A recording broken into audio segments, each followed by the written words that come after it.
Bismillahirrahmanirrahim. Alhamdulillahirabbil alamin.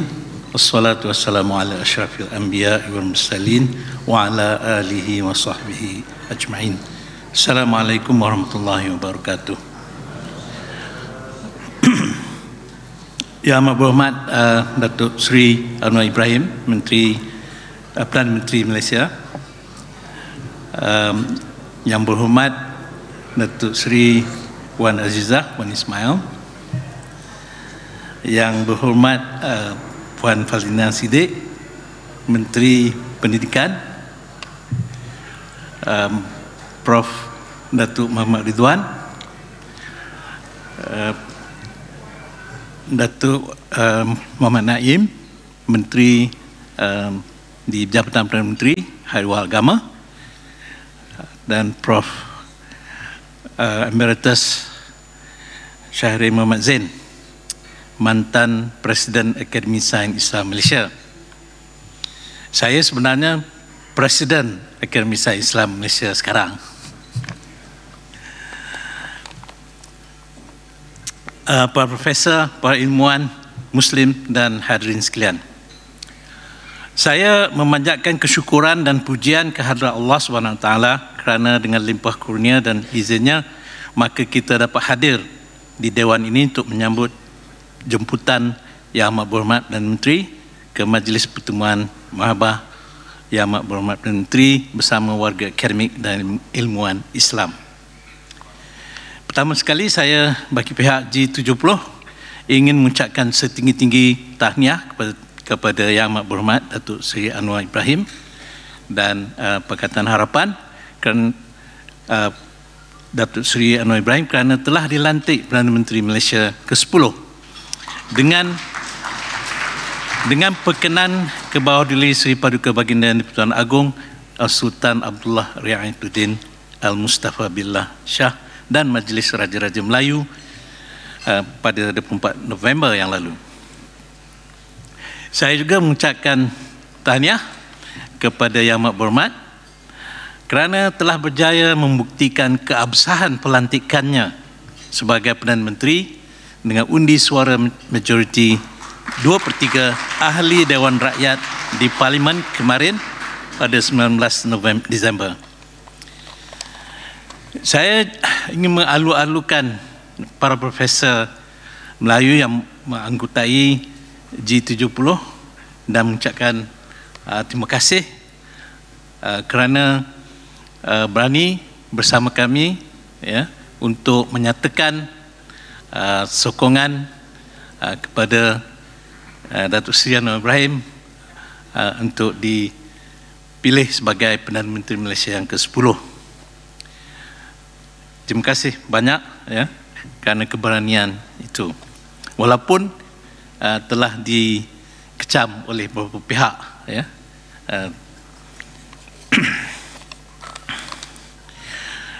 G70 bersyukur dan memanjatkan pujian kehadrat Allah SWT kerana dengan limpah kurnia dan izinnya jua maka krisis politik yang melanda Malaysia selepas pilihan raya umum ke-15 telah dapat diselesaikan dengan aman dan teratur mengikut lunas-lunas perlembagaan. Semoga dengan pelantikan Yang Amat Berhormat Malaysia akan menjadi negara yang sejahtera, aman dan makmur untuk rakyat dan semua kaum, dari semua kaum, serta negara yang terbilang di persada dunia, insya-Allah. Kami Profesor Melayu G70 yang hadir pada hari ini telah mengambil inisiatif dan tanggungjawab bersama dengan rakyat seluruhnya untuk memainkan peranan semak dan imbang kepada kerajaan perpaduan yang diterajui oleh Yang Amat Berhormat.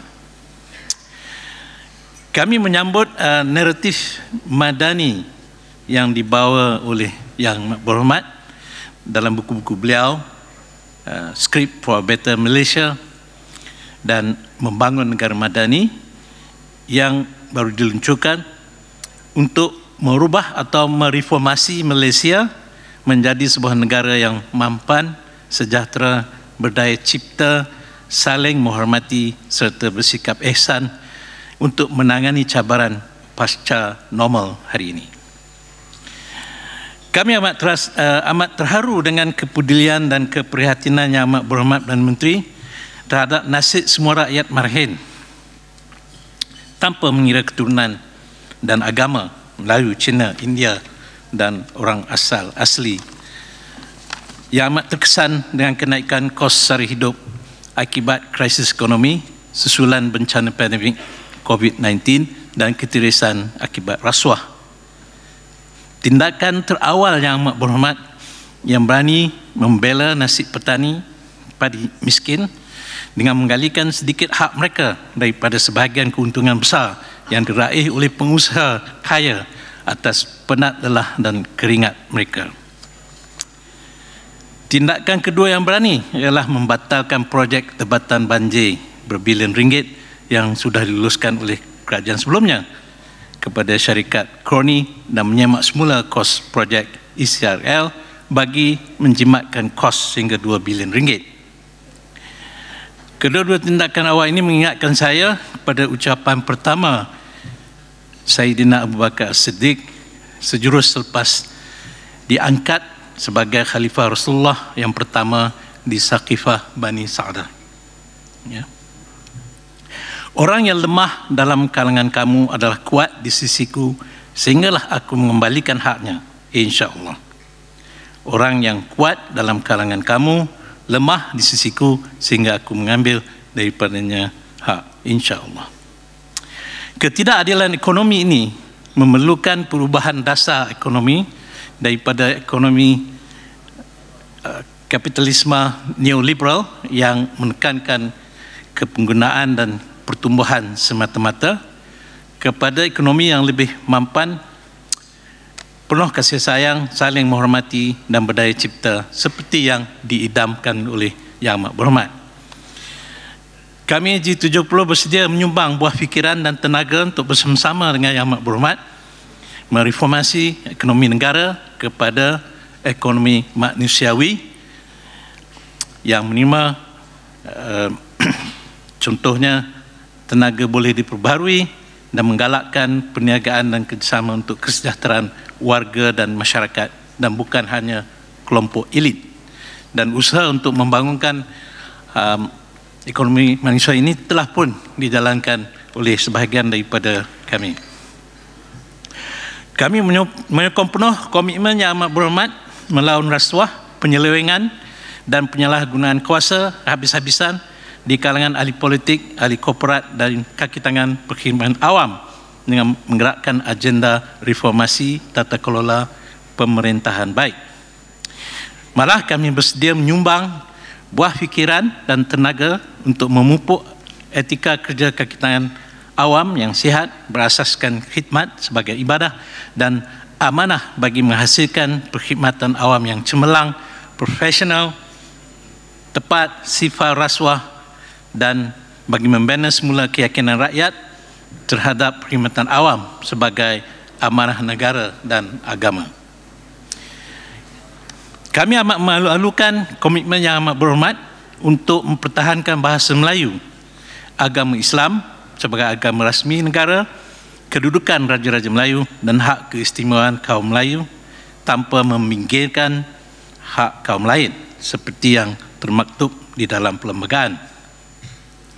Kami bersedia menyumbang buah fikiran dan tenaga kepada usaha Yang Amat Berhormat memartabatkan bahasa Melayu bukan hanya sebagai bahasa rasmi tetapi juga sebagai bahasa pengantar di semua peringkat pendidikan dan sebagai bahasa ilmu di universiti awam, terutama dalam bidang sains dan teknologi.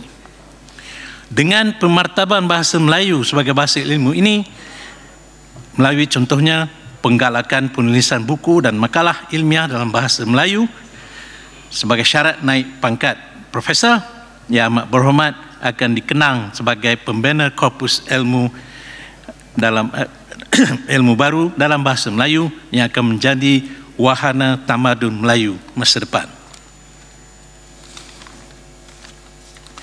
Kami juga mencadangkan penggalakan penggunaan bahasa yang lebih beradab melalui pemangkasaan sastra dalam pendidikan kan kami bimbang laras bahasa Melayu tak beradab dan buruk yang digunakan oleh golongan milenial dalam media sosial seperti WhatsApp dan TikTok akan mencorak bahasa Melayu masa depan.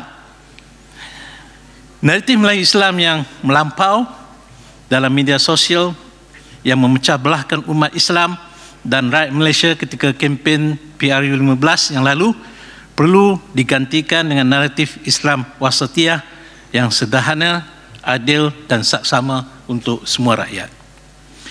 Kami bersedia tampil memberi sumbangan dan buah fikiran dan tenaga bagi menolak naratif Melayu Islam melampau itu dengan membawa naratif Islam wasatiyah atau sederhana sebagai rahmatul lil alamin yang dapat membina semula negara bangsa yang lebih inklusif, adil dan saksama untuk semua rakyat pelbagai bangsa dan agama.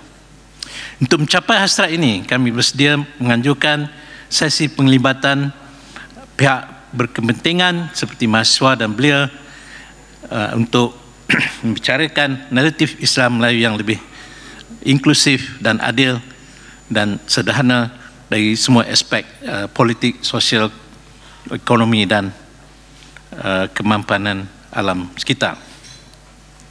Kami menyambut saranan yang amat berhormat memperkasakan budaya ilmu dengan menyemarakkan lagi program keilmuan di universiti seperti program pengislaman dan pemeribumian ilmu seperti yang telah dilakukan oleh ahli-ahli Akademi Sains Islam Malaysia iaitu ASASI, dan juga penerokaan ilmu baru dalam semua bidang termasuk sains dan teknologi oleh para ilmuwan di universiti. Bagi mengubah naratif Melayu Islam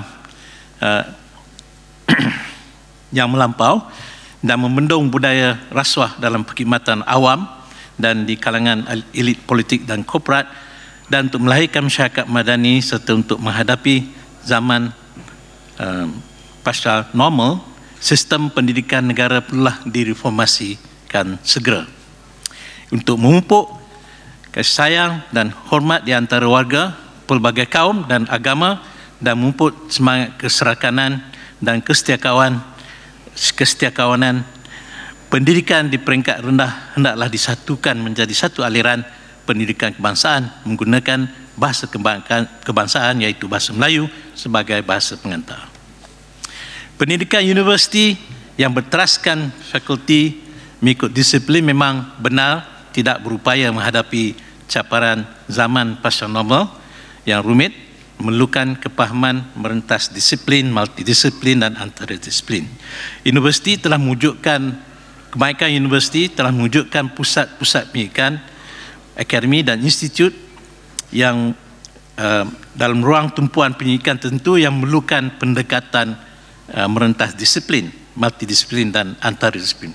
Maksudnya di institut pendidikan telah dilaksanakan pendidikan yang merupakan antara disiplin, multidisiplin dan interdisiplin. Cuma yang belum lagi dibuat ialah pendidikan di peringkat fakulti, ya, terutama pendidikan prasiswazah yang masih terhad pada struktur fakulti yang sedia ada. Walaupun ada beberapa